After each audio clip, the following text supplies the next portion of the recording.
I'm Aaron Dignan, founder of a company called The Ready and the author of a book called Brave New Work. And I spend most of my days and nights thinking about how to eradicate bureaucracy from the face of the earth. Oh, talk about a mission statement. I love that. Can I just join you in doing that? That would Why be not? Let's do it fantastic. together. Yeah, I love it's it. going to take more than just us. That's for sure. Yeah, for sure. For sure. Well, cool. So tell me about the story about getting up to writing the book. I'm kind of curious because that had to have been kind of a really a push forward to saying, I'm going to make some statements that I'm even going to put more out into the world. And you had a previous book, but tell me about that process. I'd Yeah. love to hear about that. Yeah, it took 7 years after the first one to build up the steam to do another one. So that should Fair tell you enough. something about the Fair enough. publishing process. But no, I mean, my impetus was about the fact that we would spend 6 months, a year, 18 months with founders and leaders, kind of getting all these ideas in their heads challenged and sort of uprooting a lot of this institutionalized, bureaucracy, hierarchy thinking that was just deeply embedded. And so it would be, how many lunches, how many conversations, how many Q&A sessions, how many speeches does it take to Right. get to the point where everybody's like, all right, yeah, now we see the same thing. We see the same possibilities together. And it just felt to me like not a waste of time, but just unscalable, where it was Yeah. like, Yeah. how many leaders can I do that with? And in a year, on how many airplane rides? And so the book was a way to say, like, if I could just write it all down to sort of make the case, then the Mm, people that read the book can decide, like, do I want to take the red pill or the blue pill? Like, do I yeah. buy this? Do I not buy this? And it would sort of, shortcut to the point where people could come in and say, I'm ready now. Like the day I Yeah. meet you, I'm ready to, let's go try to do something different at work. So that was But it the gives you such an dream. incredible opportunity to build like kind of early trust in Yeah. saying, I've thought a lot about this already. So if you could do it for yourself and go do it, please go do it. But if you Yeah. want to work with the Ready or if you want to work with us, like you kind of already know where we're going, Yeah, you know what we're up to and you know what we're asking of you, and you're either in or you're out. So yeah, it's been a great filter for that, where now, I'll get emails from teams where like the entire C-suite's read the book. Oh, We've tried to good. do it on our own and now we're ready to do it with you, which is a very different feeling from even 2 or 3 years ago, where it was like, what exactly, literally so many conversations I Why had are where we people were like, here? I want to work with you, but what is it? Yeah. And there'd be So kind of air quotes around how it. do you say this? I mean, like you talked about the death of bureaucracy. I guess maybe a question. How do you define bureaucracy? What's the definition of bureaucracy? Yeah, so it's funny actually, because the definition of bureaucracy has changed. So the Okay. first definition of bureaucracy is the idea of basically moving from the rule of kings to the rule of law, where Mm, positions have power rather than people by birth, yeah. and where we have rules that we follow rather than sort of indiscriminate opinions. Both of which are great. Like, I'm totally Yeah. down to not have autocracies, and I'm Yeah. very, very open to like making rules together that we want to follow. Um, but what it's become instead is basically a system of red tapes and compliance and, checks and layers, things that basically are there to stand in the way of progress, essentially, Mhm. in Mhm. service of avoiding all risk. What do you think is when you go into someone or again go into organization, what's kind of the first step? What's the thing that starts chipping away at the stone to say, this is where we're going and it is a big change. You talk about changing the OS, like it is a big move, but what's that first step to get started? Yeah, I mean, it's funny. We've tried so many things over the years, but now the first step is just to start with wherever they are. So the question Mm, we ask in the book and in the work is literally, what's the tension? What's stopping you from doing your best work? What's in the way? Everybody has an answer to that question. Some people have 12 answers to that of question. course, of course. And we just start there. So if they want to start with budgeting, great, let's get after that. If they want to start with too many meetings, fantastic, let's start with Mm, that. If they don't know what their decision rights are, let's start there. We basically just start with what is alive for yeah, them, yeah, and we find our way around the rest of the operating system, and we find our way to ways of working that are more adaptive and more human and more transparent and more decentralized, rather yep, than starting with a dogma of like, this is the way and you have yeah, to right, do right, it right. the ready way. We're just like, no, what's driving you nuts? And they say, and we're like, I wonder what might fix that. And they say, and we're like, we should try that. Why don't we try that? Yeah, And the right. next thing you know, they're like a self-managing, self-organizing, decentralized, autonomous organization. It's so funny to me how much honestly, most it's just fear keeps people of new way of thinking. Oh yeah. How often you see that? I mean, like you just described it, basically you have the solution in and of yourself. It's not like you don't know this per se, but that it's like this fear to say, I'm going to take a step to actually make this change or to work this way or to do anything sometimes. How much of fear do you see fear getting in the way of people actually doing good work? Yeah, it's funny. We've been working on this new like kind of life cycle around organizational debt at the Ready, and org debt is basically just all your policies and procedures and rules and Yeah. structures that are not serving you. And we're like, why do they persist? Why are they created? And this cycle basically stems from like this need for control. And Mm-hmm. so we have this really deep kind of human, need for control, which to your point is very linked to fear.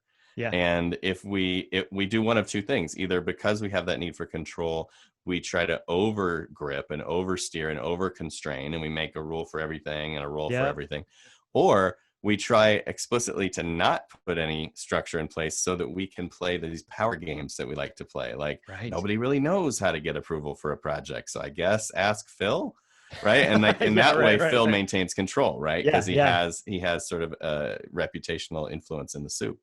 Um, and so I think it is all about fear, but it is a fear about control, and about Yeah. what will Interesting. what will keep us safe and what will get us where we want to go. I was given a talk at a local group, and it was kind of the agile community here in Kansas City. Hmm. And so I think, agile is trying to kind of preach similar mantras, if you will, or at least its original intention was. And so it was a group that I thought would already be thinking this way.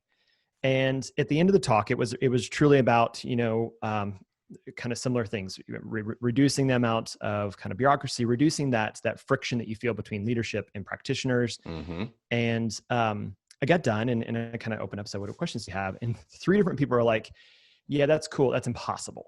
It's like it's not even a reality they can imagine. Right, right, And right. how often do you see that where they're just like, yeah, neat idea, Aaron. Not so much. Um, It's interesting, and in some ways it connects to your first question, like because of the book, less often because those oh, people nice. don't call, but we Yeah, do see it that's down in nice. the Love it. organization, right? So Yeah. we see it in the, in middle management, and we see it at the edges where people are just like, I've seen this go badly too many times, and it's just Hmm. not going to happen. And I'm not sure I trust the people around me to step into this space. And that's Yeah. totally valid because, like, yeah, you can have 10 or 20 or 30 years of experience with change management going badly.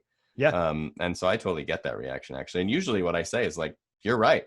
Hmm. It probably will go Yeah. badly, We're human if we beings. We if we screw do things it up the way sometimes. that we've always done it. So Yeah, what that's right. would we have to do differently to ensure that it doesn't fail, right? And in some ways we can almost do like the pre-mortem and imagine like, how Yeah. are the ways this will fail here? Now, how do we circumvent all of those? Yeah. I love that word pre-mortem. That's something, I think it was actually, maybe it was one of your podcasts that one of my coaches and my director of strategy here, he was talking about is like, we should try this idea of actually doing our retrospective almost before we start. Uh, Yeah, yeah. maybe you can talk a little bit about that, because I think that might be a new idea for some people. What does Hmm. that look like? Yeah, so we have this instinct as people to worry about all the ways things can go wrong. Yeah. And usually we use that as a way to say no. So like instead of starting, let's just say no because Yeah. it's going to be a problem, or it won't be in compliance, or the regulator will hate it, or like Yeah. there's some reason that it's not going to work. Yeah. And so what we do is we channel that energy into a new process, which is we're not asking for permission. We're just asking for how this is going to fail. And so then Yeah. people are really good at that. They're like, well, it's going to fail this way and this way and this way, and this They could can happen and listen. They that could can, happen. yeah. And then we basically just say, all right, let's just sit with all that. And right away, people feel better just from having said it all and written it all Yeah. down and It's made sense of therapy it. at some point. Yeah. It's cathartic to just say it out loud. And then we sort of play the game of like, all right, well, let's scenario plan a little bit. Like what could happen that would make this play out differently? Like how do Yeah. we get around those ideas? And so yeah, it can be an hour or 2 hours or 3 hours together depending on the scale of the project or the initiative, but it's time well spent. And people leave feeling like a sigh of relief, like Mm. nothing's going to happen that we didn't just anticipate, unless there's a Hmm. real black swan, in which case that's the way things go. And then, honestly, it um makes it interesting, and let's have fun figuring yeah, that out. Yeah. exactly. Yeah. But like we've thought about the things that'll go wrong rather than ignoring them or pretending Yeah. they're not going to happen. Yeah. And we've tried to put things in place to prevent that. So, in many ways, org design is all a constraints game. It's all about like how do how do you bind the system, not too much and not too little? Yeah. And this is just another example of that. Like, what are a few things we can put in place to prevent the most obvious catastrophes from Yeah. happening? Because you're not suggesting that it's anarchy. You're not saying, hey, everything goes, everybody could do what you want.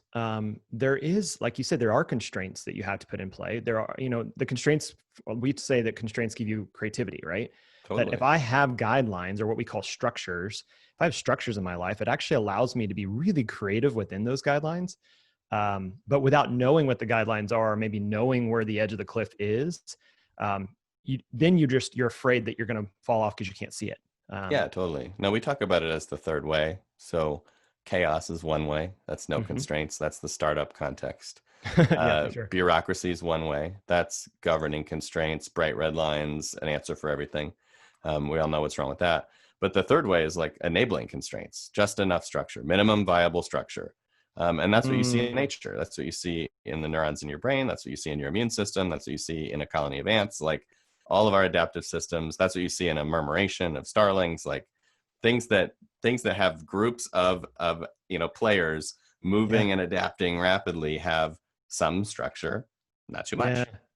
Oh, I love those analogies too. Like immediately imagining that kind of hive mentality of Yeah, not one particular entity steering. is steering or controlling, but as a unit. Um, what are some examples of where you think, maybe, I don't know if there's companies you can talk about or can't talk about, but where you've said, oh, this is where I've seen it, like that shift happen, and it was just a magical moment. It just like was illuminatory for them and for how they worked.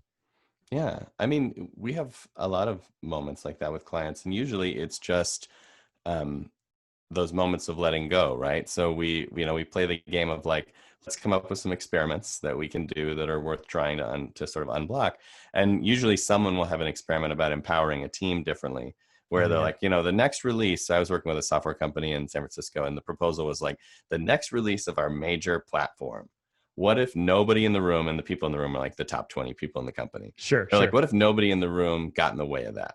Like, what if we just got Mm, out of the way of that and just let it unfold in the teams? And the discussion and the debate about that was really interesting and really, hearty. But like in the end, it was deemed safe to try that like the people we are doing it, we trust. yeah, They know what they're doing. Like yeah, we mostly slow them down, trying to catch yeah, up and play the context game and add value, air yeah, quotes. yeah, yeah, So what if we just didn't do that, and just seeing people sit with that for a second in silence and be like, that's possible, yeah. is super interesting. And that's an electric moment. So I always like those moments. What keeps people from doing any of this? Like, we already talked a little about the fear, but like, are there specific things where you go, this is what gets in the way pretty constantly? Yeah, I mean, I think probably two things are most common. One is to do with time, and the other is to do with ego. The time issue is just, my favorite comic I always talk about. There's someone pushing a cart up a hill with square wheels, and someone Mm, offers them a round wheel, and they're like, I don't have time for that. I'm trying to push this damn thing up the hill. yeah, right. So that happens in a very real way at scale in the world right now, where people are just so slammed. They're so under the gun for the quarter, for the Yeah, project. yeah, They have, 200 emails waiting for them. And so when you say like, we should do a retro this Friday and get better at how we work together, they're like, nah, F that. Like that's yeah. I don't never have time to happening. stop. Right. Yeah. And so I think that's a fatal flaw. That's definitely one of the main fail states for this work. And then the other one is just that kind of lack of self-awareness, or lack of, awareness of ego, where people just don't see the impact they're having. They aren't able to step back from themselves. They aren't able to notice. Hmm. And so they'll be playing from a kind of below the line, fear-based, emotional, animated, I'm not in control of myself space. And when that happens, you end up just failing to get the commitment, or failing to get the follow through Yeah. to test some of these ideas. How much has this quote unquote new world we're living in, COVID pandemic, an eye-opening moment of kind of equality and racial issues, how much of that has been both hard and maybe good for the message that you're trying to push out? Yeah. Well, I think the good bit has been that everybody's had a shared experience where something they thought was true was taken away from them in a disruptive and immediate fashion, Yeah. and they all had to deal with it. And Right. so like Together. Yeah. literally it's maybe the first time in human history in my like, in the last, I don't know, couple hundred years that I can think Yeah. of where uh, everybody on earth had a shared experience around work Uh-huh. at the same time, which was Yeah. like work at the office is over.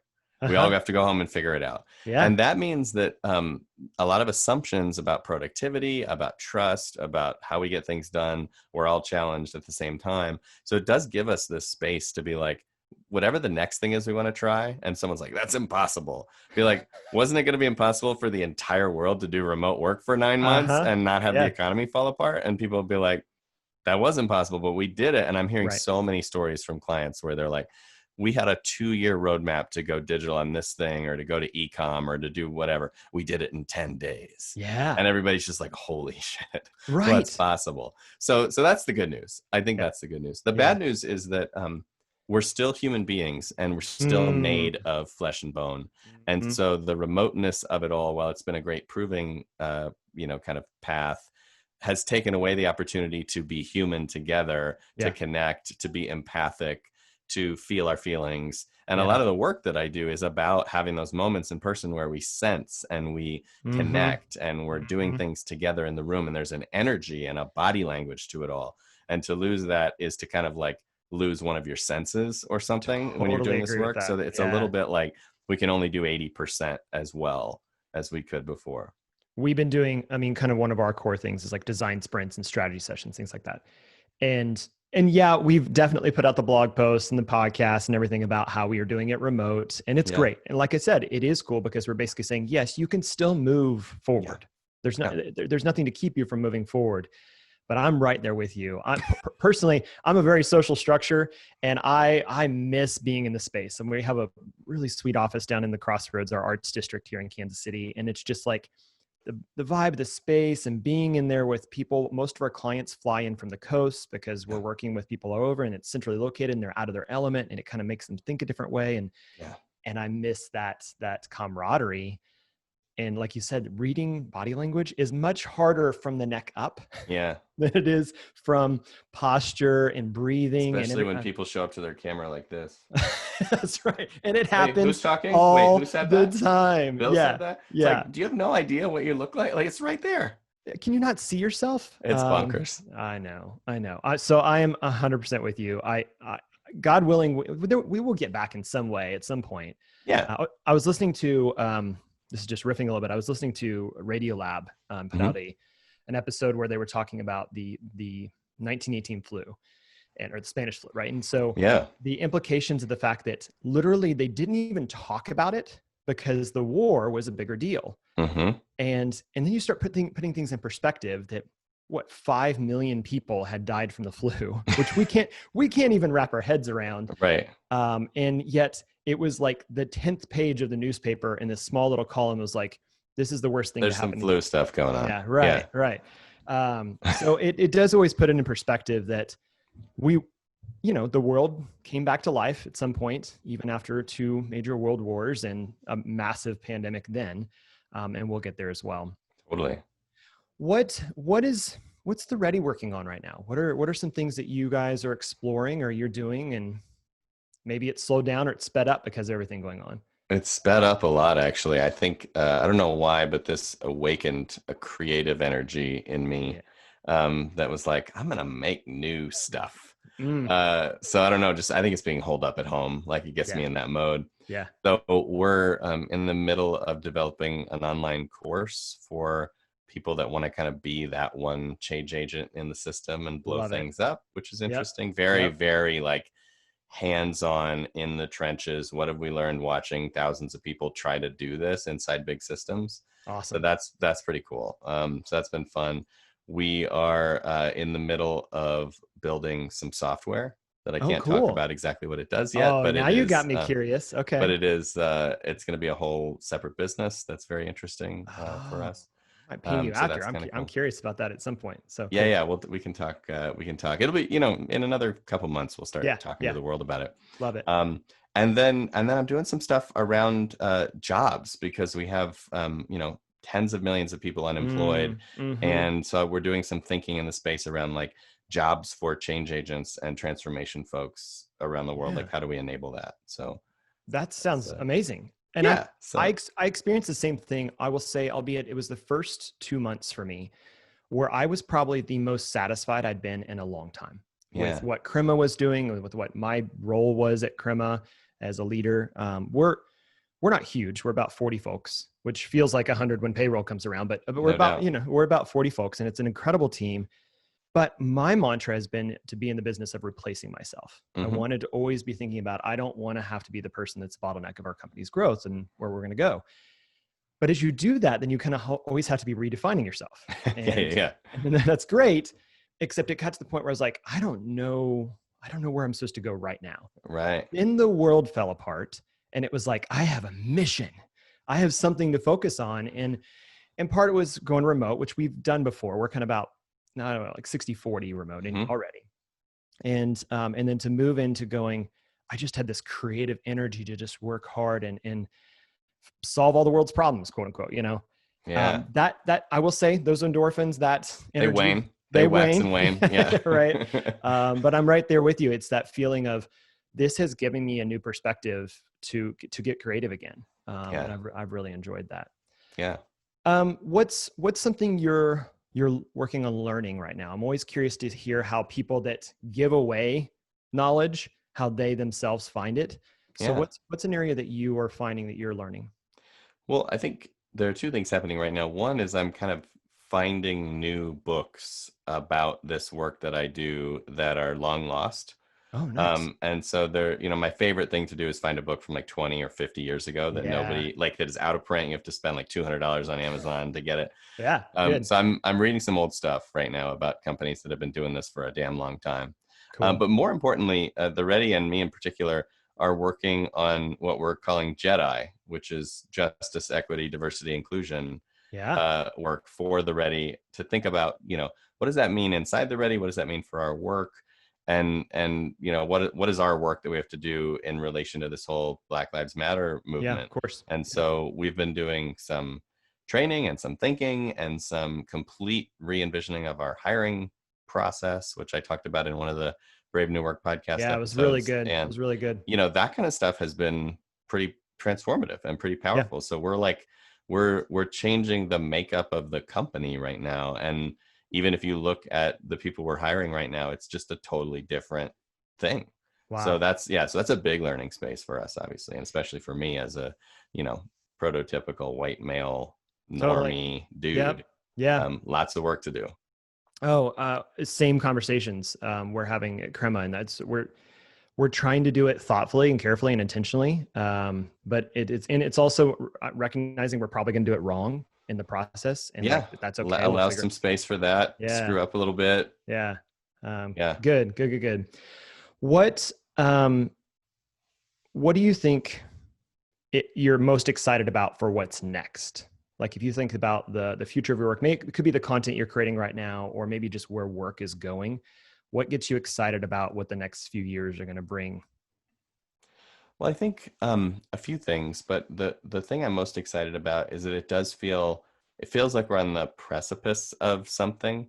Mm, So the bad news is that that means it could go either way. right. Yeah, that's Like true. it does feel like culture is trying to decide whether it wants to retreat to autocracy and fascism and heroes, or Hmm. move forward to like truly communal, cooperative, collectivist living. Yeah. Yeah. And maybe it's going to just do both, but in different places. But right now it feels like very at odds. Yeah. I totally So agree. that I like the possibility in that moment, and I'm excited about that. I'm also just excited about the sheer number of people and cases and companies at scale that are thinking about and talking about stuff we're talking about today. Yeah. Like it's not what it was 5 years ago. And I think as we see the systemic failure of our ecosystem, our political system, our financial system, like the news is there, the writing's on the wall, and more people are seeing it. So I'm just excited about the possibility of like what happens when enough people see it, Yeah. and like what does that mean for how fast the movement goes? Is there a rubber band effect? what kinds of new companies will be born and how much will they challenge that status quo. And I don't know. Yeah. Like the death of the dinosaurs. The whole bag is being shaken up right now. Yeah. And I'm really curious to see what pours out of it. So, Yeah. well, what else? If you were to give any kind of final words as we wrap up, I want to give you an opportunity to plug. I want to give you an opportunity to kind of say, like, here's where people can find more about you, or something that you would like to point them to. Maybe it's even not about you. It's like, hey, go look at this, other thing. What would you want to share with the audience as we wrap up? Yeah. Well, I mean, you can certainly talk to me and to us. I'm on Twitter and LinkedIn as my name is Aaron Dignan. I'm you can find the company at theready.com and bravenewwork.com for the book and the podcast. And I would say that, that's where we're putting most of our energy right now, is putting out a podcast that really helps people do this work day to day, rather than the book, which was just one shot at it. Right. Yeah. So I think that's the place to play. And I would say, my main message right now to everybody has been not to rush to conclusions about what's next or what's needed or how to get back to normal. Most of the interviews I'm doing right now, they're like, what, how do we get back to normal? What's the next phase? No. And, Yeah. and I'm kind of like, you know what? There's so much learning happening right now about what's possible, about remote work, about asynchronous collaboration, about trust, about, all that stuff. Like, let's just bathe in it a little bit more before we rush to be like, let's get back to the office, or let's never go back to the office, or whatever. Right. Like, everybody wants to make a declarative statement about what they're doing next and how they're back to normal. Yeah. And I'm really trying to push back on that and say, like, let's just be in the in-between. And just get comfortable with that, because A, that's what it's going to be like forever anyway. And B, like, we're not done learning that. Right. Like, everything we have to learn from this moment, whether it be about remoteness, whether it be about the fragility of life, whether it be like Black Lives Matter, we are not done learning. No. So just swim in it, be uncomfortable, take a beat, and like, let's punt till 2021 on any decisions about what we're doing with the office or what we're doing with our structure or what, let it happen instead. Just like, get out of the way and see what people do. Do they go back to the office? Do they want to do that? Do they do half and half? Do they just, let's see what happens when we get out of the way is kind of my big message right now.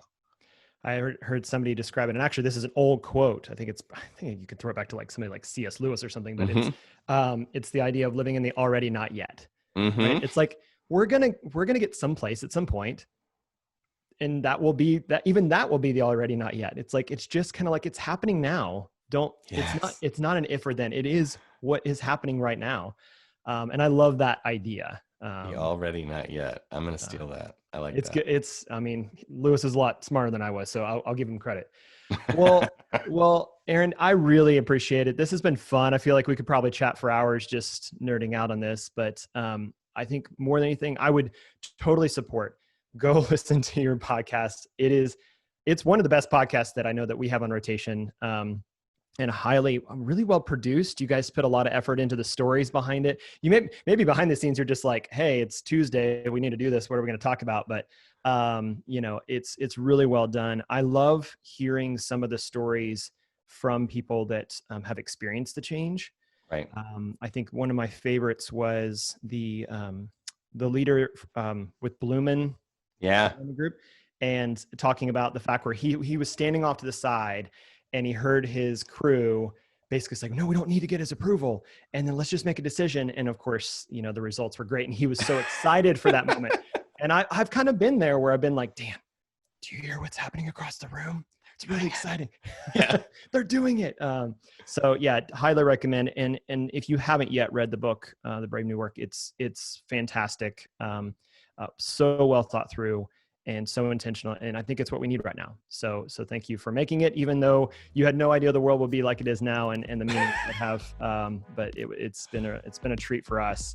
And like I said, it's been shared around a lot. So I really appreciate that. Yeah. Thanks a lot. Yeah. Well, Aaron, thank you for joining us. And thank you everybody for listening, and we'll see you guys next time.